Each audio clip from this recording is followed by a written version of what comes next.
This is Optimal Relationships Daily, episode 630. Lions and Tigers and Kids Get Outside by Steve Booher with lifeandwhim.com. Hello, everybody, and happy Friday. I am your host, Greg Audino, narrating from some of the best relationship content we can find online for you. I am also an advice columnist helping anyone and everyone with their personal struggles on the Optimal Living Advice podcast that launched this past November. Some of the topics we covered this week, actually, were battling through burnout and inconsistency, dealing with social anxiety, and debunking certain self-help myths, which was, so much fun. If you want to be more in the know about that show, or this show, or any of the other old shows, including tips and recommendations, sign up to our weekly newsletter at oldpodcast.com. We've got a fun newsletter that goes out, and we would like any and all newcomers. We might even feature you on there. Who knows? We do feature somebody every week. So, just saying. Today, I am narrating a post by Steve Booher on enjoying the outdoors with your kids. We have chatted enough already, though. Let's get right into his post and start optimizing your life. Lions and Tigers and Kids Get Outside by Steve Booher with lifeandwhim.com.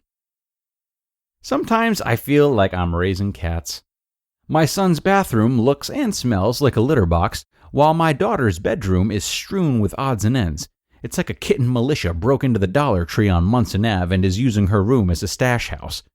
Courageous and curious, I'm reminded of the time I found my precocious 2-year-old daughter perched on top of the refrigerator, purring with excitement.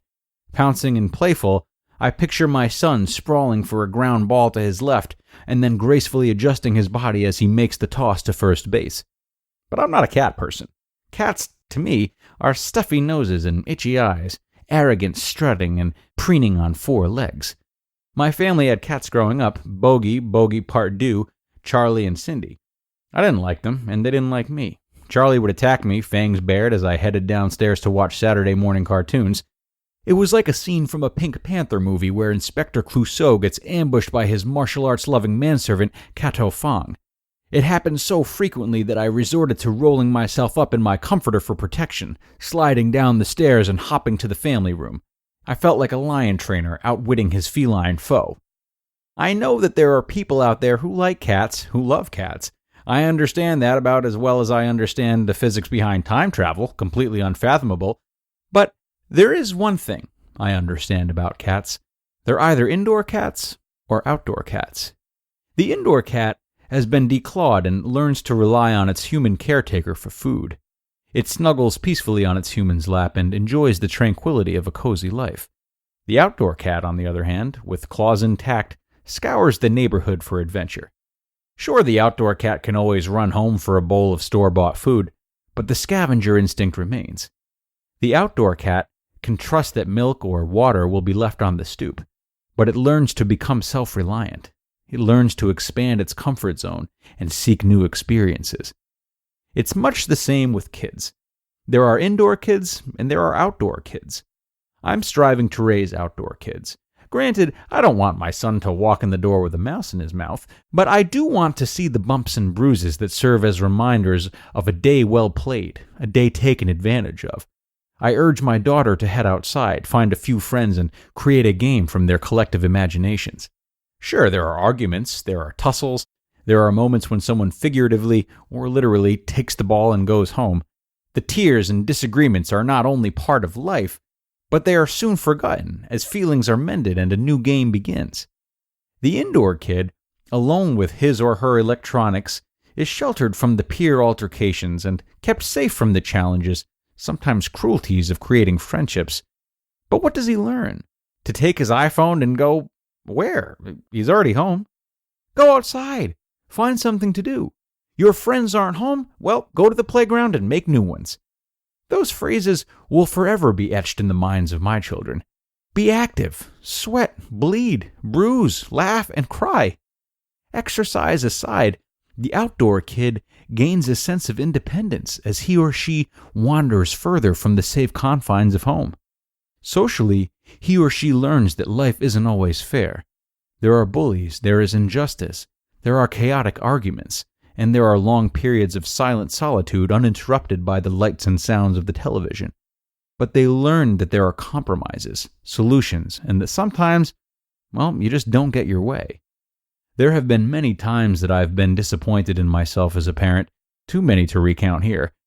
When I find myself, my wife, and our kids sitting in the same room, each submerged in our individual phones or watching the same Nickelodeon program for the 100th time, I feel that surge of angst and disappointment. We moved to Traverse City nearly 2 years ago for many reasons.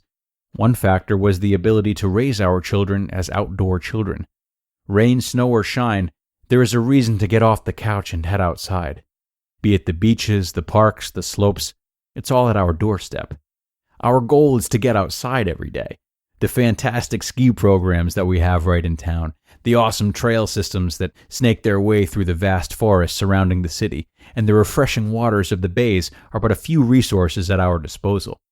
My wife and I have come to love northern Michigan. We love the opportunities this area affords our children that we didn't have growing up. I hope they grow into adults who enjoy the freedom that nature offers. I hope they grow to appreciate the lessons they learned from playing with their friends, tag, baseball, or taking on some obstacle course they created with objects laying around the garage. It's not always easy to force them to head outside. Sometimes the magnetic draw of the television conquers my convictions. But I do try, every day. I may dislike cats, but I love my outdoor cats. You just listened to the post titled Lions and Tigers and Kids Get Outside by Steve Booher with lifeandwhim.com. Anyone who knows me knows that I am an animal freak, so what a fun article, and I almost fell off my chair when I first read kitten militia. That's going to go straight into my vocabulary. Thank you, Steve. And thank you also for a wonderful post that reminds us all, in spite of our best efforts to protect our children, that they need to get into trouble. They need to face adversity to a certain extent and learn for themselves. It's a tough line to toe for parents, of course. It's a line you'll certainly stumble off of countless times, unless you have the dexterity of one of the members of the kitten militia. That's one. But the very mentality that even young children will simply have to fight some battles on their own and learn from struggle just as adults do will by itself do wonders for their development and for yours as a parent.